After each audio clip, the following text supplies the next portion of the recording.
What's good, YouTube? It's your boy Aurzyn, DF, and today I am on 2K22 current gen. Yes, I have the game early, and I kind of knew exactly what build I wanted to make going into this.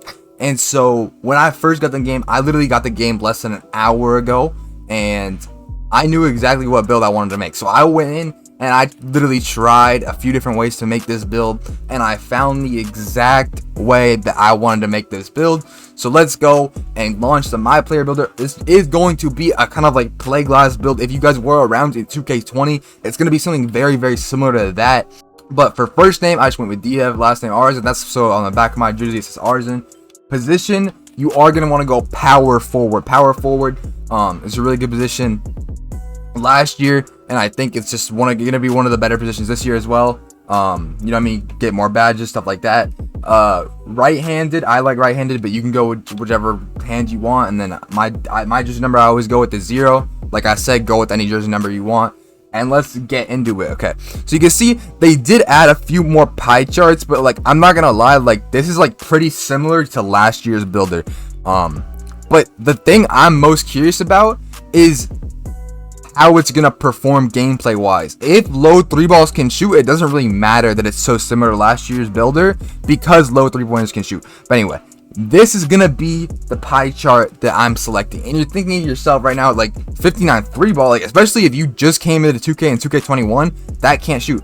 Trust me, I've been seeing streams all over this morning, and low 3 balls can shoot just fine, and they were probably patched at some point. But honestly, this build ends up with a higher than a 59 3-pointer, and I think it's honestly going to be plenty to be able to shoot good enough around the arc.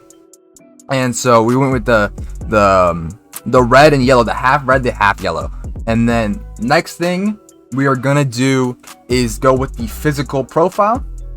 It's the pure speed pie chart, and then we got driving dunk, driving layup. These are the two finishing stats you're gonna upgrade. You are not gonna get any finishing badges on this player, but honestly, I feel like that's not the biggest of deal because, like I said, in 2K20, the Playglass did not have any finishing badges either. It had one. And really, all you're gonna need is just the contact dunks, and then you can put one finishing badge in like contact finisher, something like that. And then you're gonna upgrade all of your shooting. And then you're going to take your shooting down until you still have 9 shooting badges. So you're going to have 9 shooting badges on this build. You're not going to think that's a lot, but trust me, the way I've been seeing people shoot, like 9 shooting badges is going to be enough. Along with how overpowered this build is just in general, trust me, you're going to be fine with 9 shooting badges. Ball handle, pass accuracy, post control. You're going to max everything except take your post control down 1, so you have 19 playmaking badges. So you can see this build is really coming together nicely. We have 171 points to put on our defense. So we're just going to start with our rebounding, block, and interior defense. These are the kind of the most important stats for badges on a power forward. And that's kind of why I picked it, because it being a power forward and not like and not a small, let's say I'm in a small forward, right? It's going to take a lot more attributes to max certain categories like perimeter defense and lateral quickness, which I'm going to get right here. But I'm going to get them basically for a lot cheaper using a power forward. And basically you can see the badge layout ends up being perfect. You see if I remove one stat from any of these categories, I lose the badge. So the badge layout is literally perfect. You can see as soon as we adjust everything, you're going to see how OP this build really is. And let's go ahead and click continue. I like to go for my body shape. I don't like being too big, so I didn't go burly or built. And I don't like being too small either, so I went defined. It's kind of like a middle ground. Solid defined is a middle ground.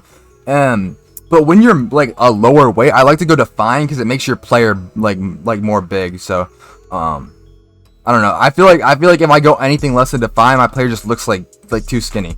But anyway, the weight you can see right here, we're gonna go 188. And the reason I that is like, why would you go 180? You just lose more interior defense. You don't gain anything. So if we go up to 188, you can see all our physicals the same. We gain some strength and we gain some interior defense. And if we go any more, we lose an acceleration. So I don't want to do that. So we're gonna keep it at 188. 188 is literally almost the perfect weight for this build. And then wingspan. Wingspan, there's a couple things you can do. Now, Mike Wang said on Twitter, you're going to need 85 ball controls for pro dribble moves. Now, looking at the caps we have in the game, there's a lot of different caps for dribble moves. And honestly, I'm then looking at it. There's like a 65 cap, a 75 cap, a 70, an 80, an 85. I honestly think an 80 ball control is going to be plenty this year to get enough ball control. So 80 is going to be enough to get all the dribble moves you want, in my opinion. And basically, you can see with maxing the wingspan, our 3 ball goes down, but at 99, we're going to have a 65 3 ball, which is actually a lot. You know what I'm saying? Especially, Mike Wang said it's going to be easier to shoot this year, closer to 2K20. And 2K20, you could shoot lights out with a 65.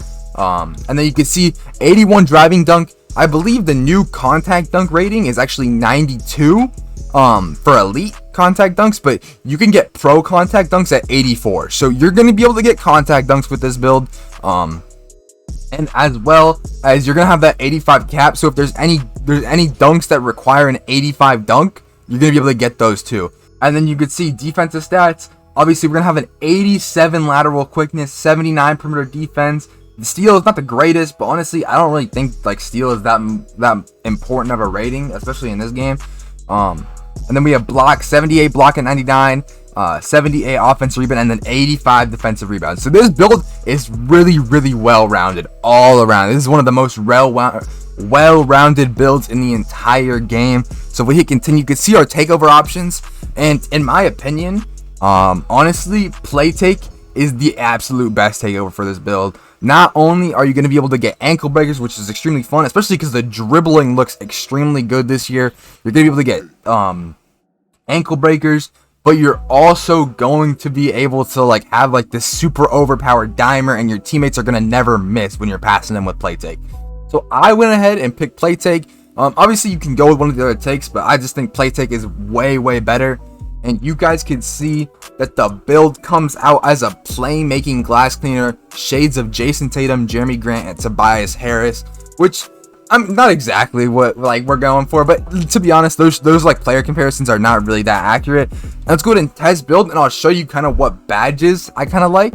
Alright guys, and now for badge setup, I went in and kind of laid out what badges I would be looking to run. Obviously, this probably will change up, but these are the badges I'll probably be looking to run. Obviously, for finishing, only have one, so I have posterizer bronze, shooting, hot zone, and limitless spot up gold. This is going to help you just shoot around the arc better. And then I put a few bronze badges to kind of go along with it. I'll probably change them up in the future, but for now, that's probably what I'm going to start off with. Playmaking, this is kind of the badge setup I was going for. Bronze bailout, you know, Hall of Fame quick gen is going to help with dribbling. These 3 badges are going to help with a lot with dribbling. I like dribbling a lot. And then I got silver bullet passes to make our passes quicker, bronze dimer, silver hyperdrive, and then bronze unpluckable. And then for defense, I was looking around, and honestly, I missed intimidator. I didn't even realize that I missed intimidator. I'm gonna take off clamps, put on silver intimidator. I knew I missed something when I was looking at this, but anyway, silver box, bronze interceptor. You don't need anything more than bronze interceptor. And then I got Hall of Fame Jason Orders, Hall of Fame Rim Protector. And I was looking at this Menace badge. I don't know how good it's going to be, but I figured I would put it on and shit, we could test it. But we have that, and then we have Silver Intimidator, Hall of Fame Rebound Chaser. You guys get the point. But those are the badges I would probably look to run. And that's going to be about it for today. But I hope you guys enjoyed this one. I hope you guys make this build and you guys enjoy it. But that's about it for this one. And I'll see you guys next time. Peace.